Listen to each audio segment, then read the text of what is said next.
राहुल गांधी, राहुल गांधी, राहुल गांधी।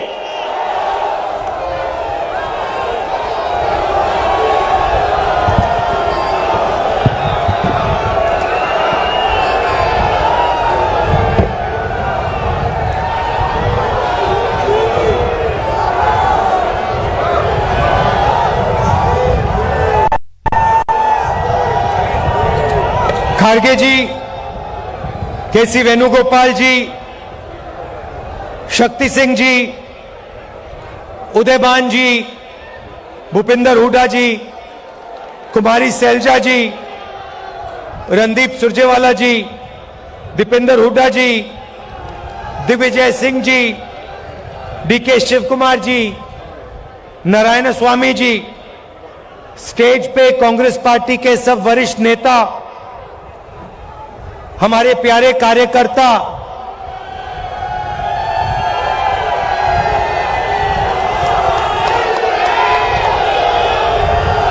मतलब दूसरा नाम आपका, प्यारे कार्यकर्ता का दूसरा नाम बब्बर शेर और शेरनिया,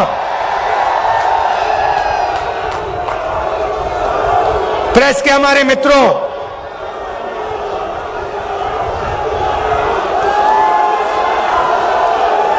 भाई और बहनों, आप सबका यहां बहुत बहुत स्वागत, नमस्कार।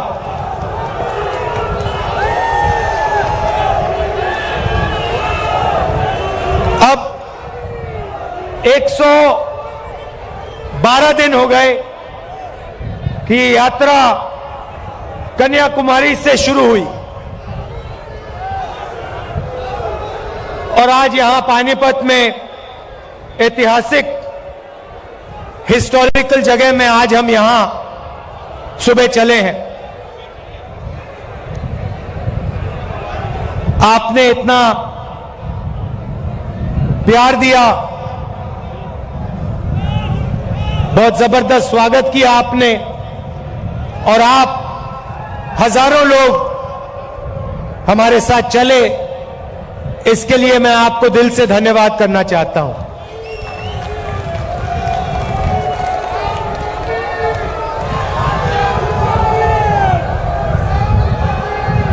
भाइयों और बहनों, एक सवाल शुरू करने से पहले एक सवाल है मेरा, हिंदुस्तान की आबादी कितनी है? कितनी आबादी है? सुनाई नहीं दे रहा। कितने लोग रहते हैं देश में?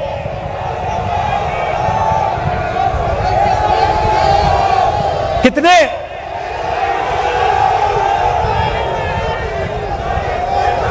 140 क्या?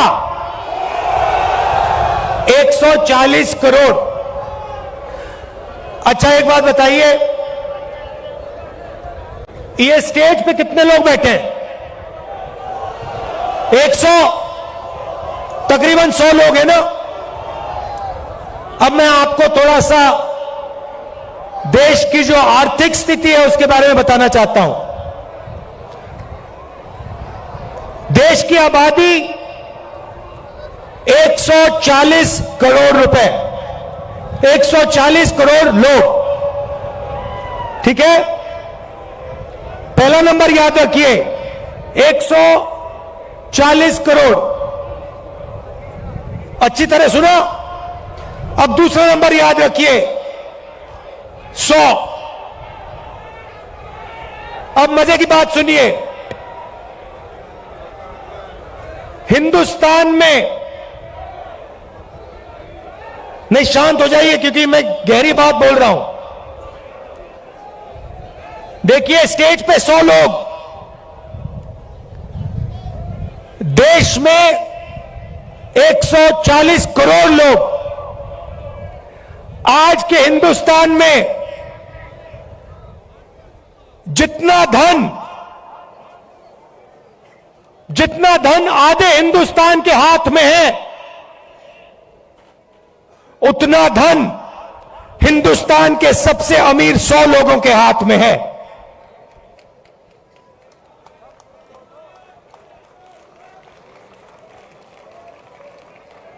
जितना धन आधे हिंदुस्तान के पास है, उतना धन हिंदुस्तान के सबसे अमीर 100 लोगों के हाथ में है।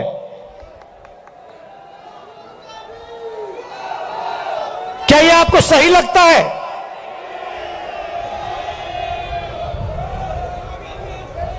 क्या आपको इसमें न्याय दिखाई देता है?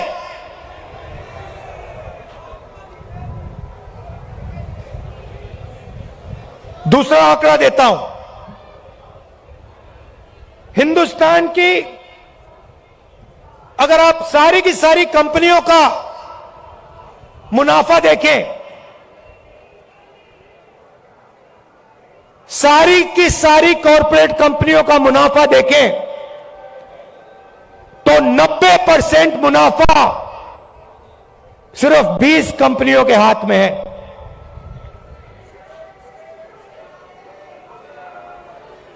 मतलब 90% मुनाफा 20 कंपनियों के हाथ में, और इस देश का आधा धन 100 लोगों के हाथ में। यह है नरेंद्र मोदी जी के हिंदुस्तान की सच्चाई।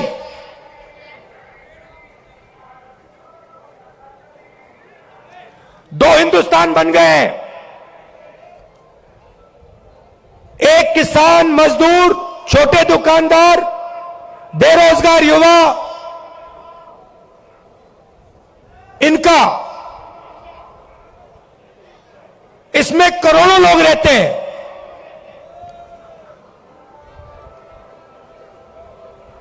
और दूसरा हिंदुस्तान 200-300 लोगों का हिंदुस्तान, 200-300 लोगों के हिंदुस्तान के पास पूरा का पूरा धन, आपके पास कुछ नहीं।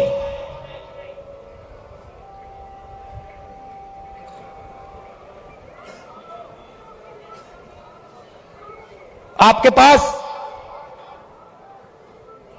ये पानीपत में जो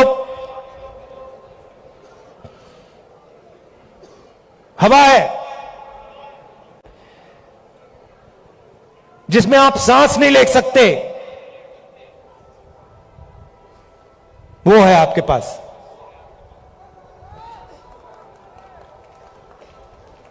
ताली बजा रहे हो भैया? कैंसर है ये। आपको भी हो रहा है, सबको हो रहा है। अच्छा, पहले क्या था? पहले ये जो आपका शहर है स्मॉल और मीडियम इंडस्ट्री का सेंटर था। यहां पे हजारों छोटे बिजनेस चलते थे, लाखों लोगों को रोजगार मिलता था।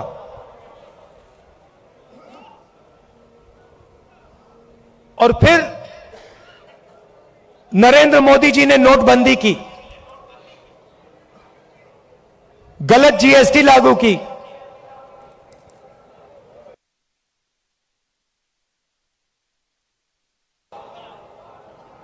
मुझसे बेहतर ये दो पॉलिसियां नहीं थी। नोटबंदी और जीएसटी पॉलिसियां नहीं, छोटे स्मॉल और मीडियम बिजनेस वालों को खत्म करने के हथियार। और ये सिर्फ पानीपत में नहीं हुआ, हरियाणा में नहीं हुआ, ये पूरे देश में इन दो हथियारों ने, जो देश को रोजगार देते थे, स्मॉल और मीडियम बिजनेस जो चलाते थे, इन दो हथियारों ने उनकी रीढ़ की हड्डी तोड़ दी, उनको खत्म कर दिया। और आज 21वीं सदी में हरियाणा बेरोजगारी का चैंपियन है। आपने सबको पीछे छोड़ दिया बेरोजगारी में। कितना भैया? 38%।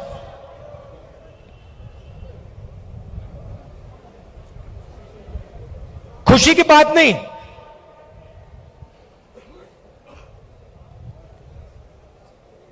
हरियाणा का जो युवा है, युवा शक्ति है, सारी की सारी जाया हो रही है।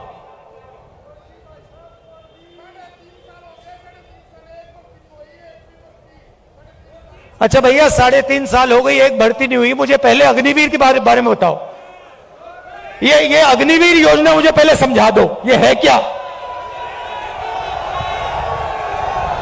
भर्ती की बात करनी है तो अग्निवीर की बात करो।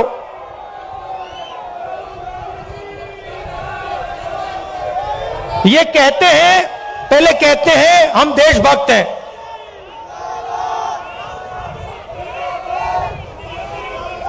कहते हैं बीजेपी वाले लोग कहते हैं हम देशभक्त हैं। मुझे इनकी देशभक्ति समझाओ। हिंदुस्तान में लाखों लोग, हाँ लाखों युवा सुबह उठ के 4 बजे, ये यात्रा 6 बजे शुरू होती है, ये यात्रा 6 बजे शुरू होती है। इसके बारे में कंप्लेंट आ रही है कि भैया इसको 6 बजे नहीं, इसको 7 बजे शुरू करो। मैं कहता हूं नहीं, मैं नहीं करता, मैं 6 बजे करूंगा। 8 बजे कह रहे हैं, देखो ये 6 बजे चालू होती है। किसान कितने बजे उठता है? 4 बजे। जो सेना में भर्ती होने के लिए रनिंग की प्रैक्टिस करता है, वो कितने बजे उठता है? 4 बजे। और ऐसे लाखों युवा सपना देखते हैं, लाखों युवा सपना देखते हैं। किस चीज का सपना? तिरंगे की रक्षा करने का सपना। और लाखों में से वो 4 बजे उठ के दौड़ते हैं। हर स्टेट में सुबह सुबह अगर आप जगो, आप इनको देख सकते हो। कभी उनको रोको, उनसे पूछो भाई क्या कर रहे हो? वो ये नहीं कहेंगे कि हम सेना में जाने की तैयारी कर रहे हैं। वो कहते हैं हम तिरंगे की रक्षा करना चाहते हैं, वो कहते हैं। अब लाखों युवा दौड़ते हैं हर स्टेट में 4 बजे सुबह। उनमें से पहले 80,000, तकरीबन हर साल 80,000 चुने जाते थे। कोई अरुणाचल जाता था, कोई जम्मू कश्मीर, कोई राजस्थान, कोई लद्दाख, कोई ठंड में, रेगिस्तान में, बारिश में। अपनी पूरी की पूरी जिंदगी बच्चे, परिवार, माता पिता, सब कुछ परे करके, छोड़ के बॉर्डर पे जाके खड़ा हो जाता था।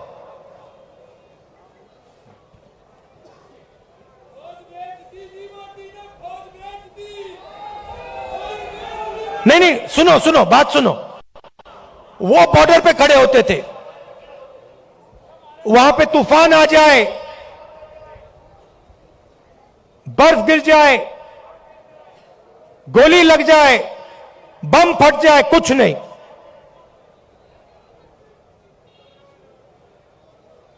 देश के लिए, अपना खून देने के लिए 80,000 युवा हर साल सेना में भर्ती होते थे। अब उनको पहले सेना क्या देती थी? सबसे पहले सेना उनसे कहती थी, देखो एक दिन ऐसा आ सकता है जब आपको हिंदुस्तान के लिए लड़ना पड़ेगा, शायद आपको शहीद होना पड़ेगा, मगर हम आपको एक बात की गारंटी देंगे, कि दुनिया में सबसे बेहतर ट्रेनिंग हिंदुस्तान की सेना को, वायुसेना को, नेवी को हम देंगे। यह पहला वायदा हुआ करता था, यह पहला वायदा हुआ करता था उन 70,000 युवाओं।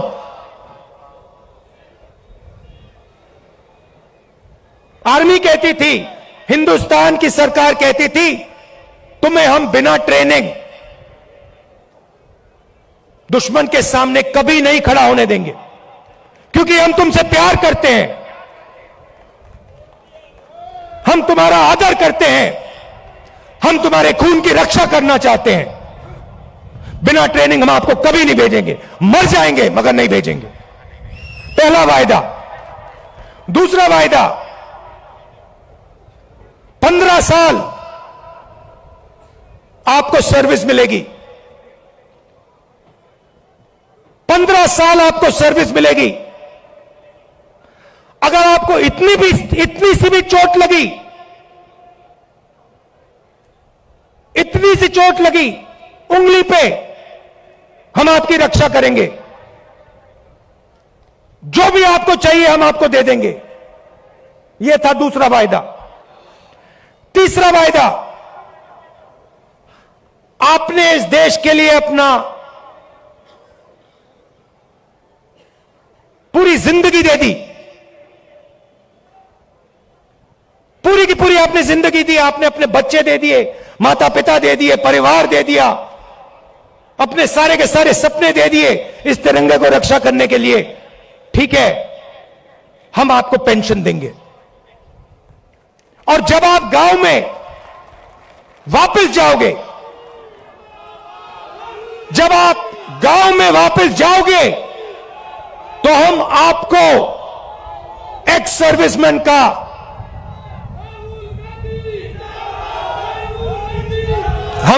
एक्स सर्विसमैन कह के हम आपको गांव भेजेंगे कि आपको वहां पे, चाहे आप शहर में रहो चाहे आप गांव में रहो, जब हिंदुस्तान की बाकी जनता आपकी ओर देखे, वो कहे कि इस व्यक्ति ने वो किया जो मैंने नहीं किया, इस व्यक्ति ने अपनी जिंदगी इस देश को दी, अपना खून इस देश को दिया, अपने सपने इस देश को दिए, और इसीलिए मैं इस व्यक्ति का आदर करूंगा, इसका रिस्पेक्ट करूंगा। ये 3 वायदे हिंदुस्तान की सरकार, हिंदुस्तान की जनता अपनी सेना, अपनी वायुसेना और अपनी नेवी के हर व्यक्ति को देती थी। अब अग्निवीर योजना ने, नहीं सुनिए, अग्निवीर योजना ने ये तीनों के तीनों वायदे तोड़ दिए हैं। अग्निवीर योजना क्या कहती है? उन्हीं 70,000, उन्हीं लाखों युवाओं से कहती, भैया 80,000 तो नहीं लेंगे, 40,000 लेंगे। और वो जो 15 साल की बात थी, वो जो सर्विस की बात थी, उसे भूल जाओ। 4 साल बाद, पहले 80,000 लिए जाते थे, 4 साल बाद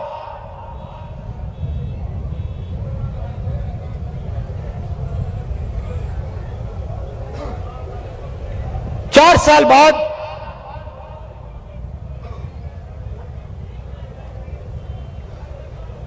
हम 75% को वापस भेज देंगे, निकाल देंगे, बस 25% हम रखेंगे।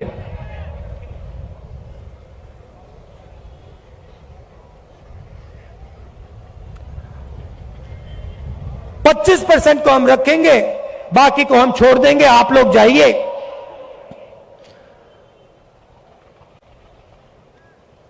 बेरोजगार हो जाइए। अच्छा, जो पहले हम ट्रेनिंग देते थे, जो सैनिक को तैयार करने में 5, 10, 15 साल लगते हैं, मिसाइल चलाने में, रॉकेट चलाने में, हथियार को ठीक से चलाने में जो टाइम लगता है उसको भूल जाइए। सिर्फ 6 महीने की ट्रेनिंग की जरूरत है। 4 साल बाद घर वापसी। तो ये वायदे नरेंद्र मोदी जी ने और बीजेपी ने तोड़े हैं। जब मैं ये बात उठाता हूं तो कहते हैं मैं सेना के विरोध बात कर रहा हूं। मैंने बोला था प्रेस के मित्र हैं, ये भी उनकी बात करते हैं कि देखो भैया, समझ गए आप, मैं सेना की बात उठा रहा हूं। मैं कह रहा हूं कि 15 साल आप सर्विस देते थे, 80,000 युवाओं को देते थे,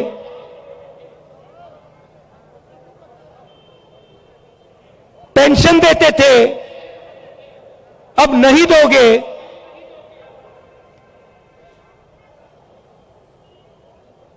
पहले ट्रेनिंग देते थे, सालों के लिए ट्रेनिंग देते थे, अब 6 महीने की ट्रेनिंग दोगे। अग्निवीर योजना वो लाए और मैं सेना के खिलाफ बात कर रहा हूं। मैं सेना की रक्षा कर रहा हूं, मैं सेना का आदर कर रहा हूं।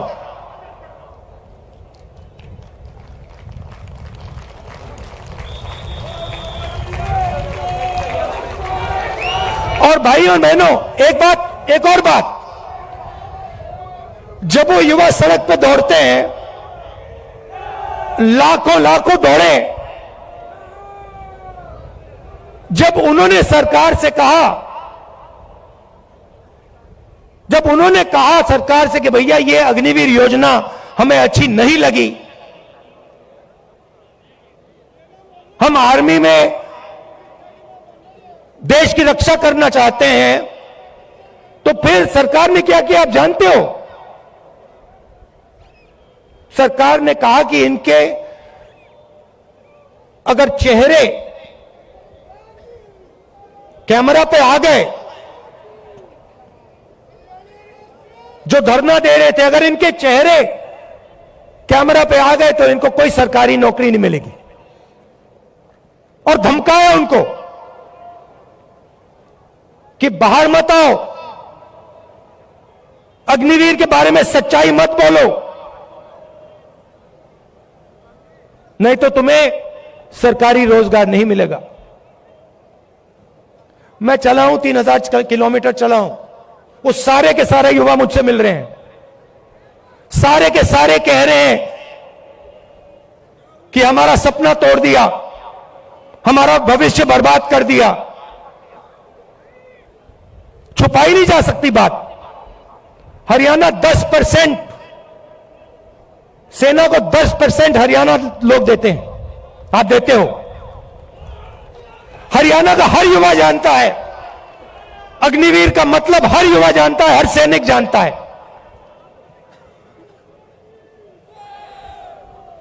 यह सच्चाई है। अच्छा, अग्निवीर को छोड़िए, रोजगार के 2-3 और रास्ते हैं।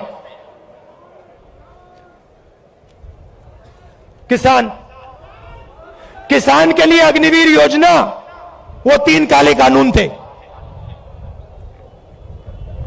जो सेना के लिए अग्निवीर है, वो किसानों के 3 कानून थे। सारे के सारे किसान खड़े हो गए, काले कानूनों के खिलाफ खड़े हुए। आप सब खड़े हुए, हम खड़े हुए, याद है आपको? और जब किसान खड़े हुए, नरेंद्र मोदी जी ने क्या कहा? गलती हो गई, मुझसे गलती हो गई, नरेंद्र मोदी जी कहते हैं, गलती हो गई। किसान सर्दी में, ठंड में बाहर बैठा था, बारिश में किसान बाहर बैठा था, तब आपको गलती नहीं दिखी। 1 साल लग गया आपको गलती पहचानने में। 700 शहीद हो गए। किसानों को उग्रवादी बताया था। यह सच्चाई है। नहीं भैया, देखिए, चाय बेचने वाले बहुत जानते हैं, चाय बेचने वाले बहुत कुछ जानते हैं।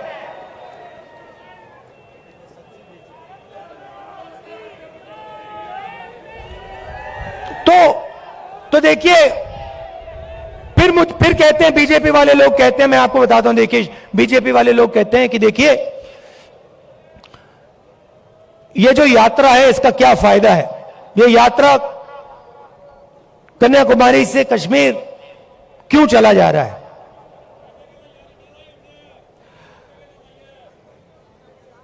भारत जोड़ो यात्रा क्यों की जा रही है, मैं आपको बताता हूं। क्योंकि इन्होंने पूरे देश में डर और नफरत फैलाने का काम किया है। जहां भी ये जाते हैं, चाहे वो नोटबंदी हो, गलत जीएसटी हो, इनकी सब योजनाएं डर फैलाती हैं। डर फैलाते हैं और फिर उस डर को नफरत में बदल देते हैं। तो सबसे पहले भारत जोड़ो यात्रा ने इस नफरत के खिलाफ, डर के खिलाफ एक दूसरा रास्ता दिखाया है। इस यात्रा में कोई नफरत नहीं है, आपको नहीं दिखेगी, ढूंढ लो। यहां पे सब हिंदुस्तानी चल रहे हैं।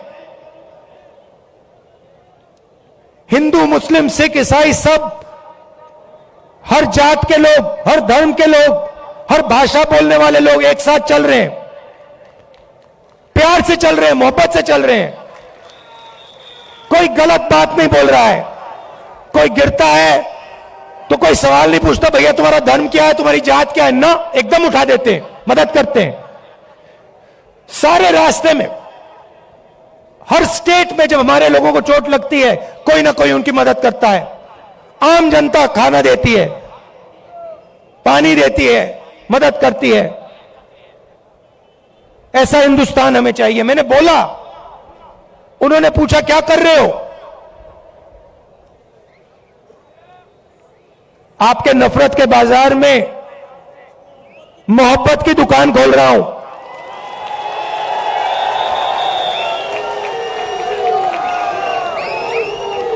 नफरत के बाजार में मोहब्बत की दुकान सिर्फ मैं नहीं खोल रहा हूं, करोड़ों हिंदुस्तानी खोल रहे हैं।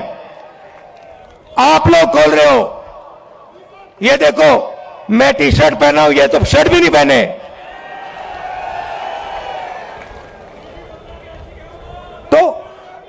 तो इस यात्रा ने नफरत को मिटाने का काम किया है। मेरे पास कुछ दिन पहले एक आदमी आए मेरे साथ, चले, कहते हैं राहुल जी मैं आपको कुछ कहना चाहता हूं। मैंने कहा क्या।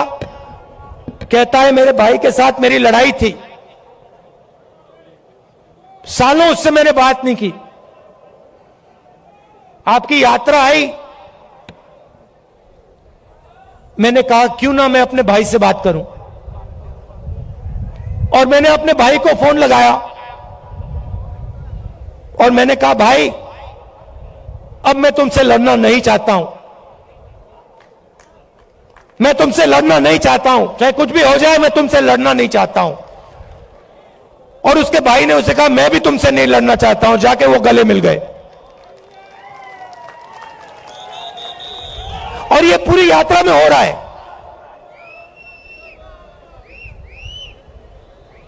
बहुत सारे लोग मेरे पास आए। मेरा पुराना मित्र था, उससे मैं लड़ गया, मैंने उससे दोस्ती कर ली। मेरा भाई था, मैंने उससे दोस्ती कर ली। तो सचमुच में ये यात्रा भारत को जोड़ने का काम कर रही। वो मीडिया नहीं दिखाती भैया। भैया कैसे दिखाएंगे बेचारे। भैया एक बात बताओ, आप देखो, आप समझो बात। आप कभी घोड़े पे बैठे हो ना? घोड़े पे लगाम होती है ना, अगर आप लगाम को इधर करोगे तो उधर जाएगा ना वो, अगर उधर करोगे उधर जाएगा ना वो। लगाम लगी हुई है भाई, वो कभी इधर खींचे वो उधर भाग जाते हैं, कभी उधर खींचे उधर भाग जाते हैं। मगर एक बात है, घोड़े के ऊपर मोदी जी की फोटो जरूर दिखेगी, वो तो दिखेगी। तो भैया अब बेचारे के ऊपर लगाम लगा हुआ है, वो क्या करें? उनकी गलती नहीं है, इनको भी जीना है, खाना खाना है, बच्चों की देखभाल करनी है, करनी तो है ना, सही बात है। तो ये देखो, ये मुस्कुरा रहे हैं, देखो ये मुस्कुरा रहे हैं, कह रहे हैं हाँ भैया बात सही, भैया को कह रहे हैं, देखो बोल रहे हैं हाँ बात तो सही की। तो हम समझते हैं कि आपके ऊपर आपके लगाम लगा रखी है, और हम जानते हैं कि हम जानते हैं कि आप सच्चाई को पहचानते हो, सच्चाई बोलना चाहते हो, मगर मुश्किल है, चलता है, हो जाएगा काम।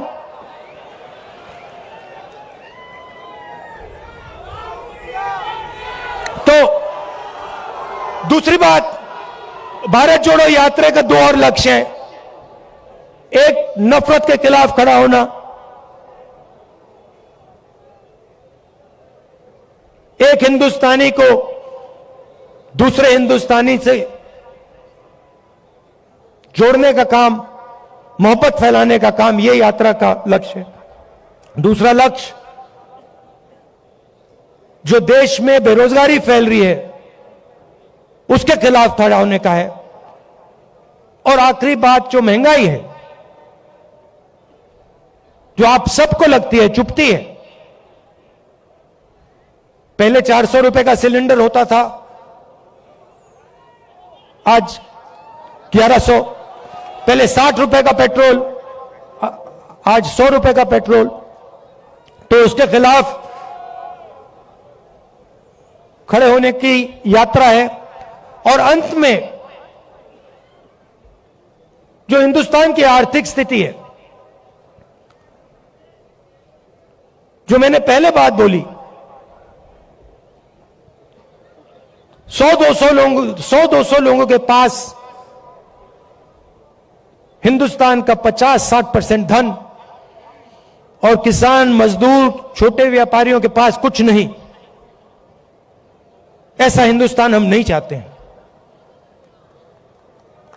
इसमें सबकी इज्जत होनी चाहिए, भाईचारा होना चाहिए, मोहब्बत होनी चाहिए। मिलकर यह देश आगे जा सकता है, किसी का भी मुकाबला कर सकता है, किसी भी देश का मुकाबला कर सकता है। तो यह हमारा लक्ष्य था, और आपने इतना समर्थन दिया, इतना प्यार दिया, इतना प्यार दिया, इसके लिए मैं आप सबको धन्यवाद कहना चाहता हूं। आखिरी बात, एक मैंने सोचा, अभी बोल रहा था तो मैंने सोचा, देखिए आप सबके पास भाई बहन रिश्तेदार हैंगे ना, मजदूर, गरीब आदमी, बिल्कुल।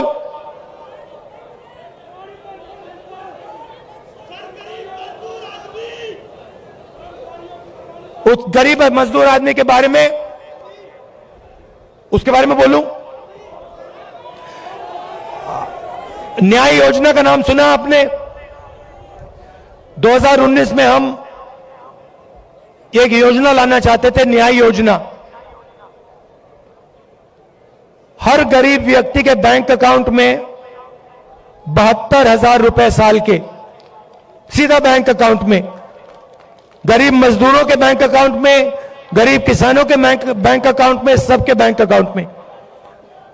तो अगर हमारी सरकार आएगी तो हम ये योजना लाएंगे। हां, तो आप सबका दिल से धन्यवाद करना चाहता हूं। और देखिए, जैसे वो व्यक्ति मेरे पास आया था, उसने कहा था मुझे कि मैंने अपने भाई से फिर से रिश्ता बना दिया। आपके भाई हैं, कभी कभी लड़ाई हो जाती है, रिश्तेदारों से लड़ाई हो जाती है, दोस्तों से लड़ाई हो जाती है। आप जाके उनको फोन कीजिए, उनसे कहिए आप भी हिंदुस्तानी हो, मैं भी हिंदुस्तानी हूं, आप मेरे भाई हो, मैं आपसे लड़ना नहीं चाहता हूं, लड़ाई बंद कीजिए। बहुत बहुत धन्यवाद। जय हिंद। धन्यवाद राहुल जी आपके शानदार अभिवादन के लिए। और अब मैं निवेदन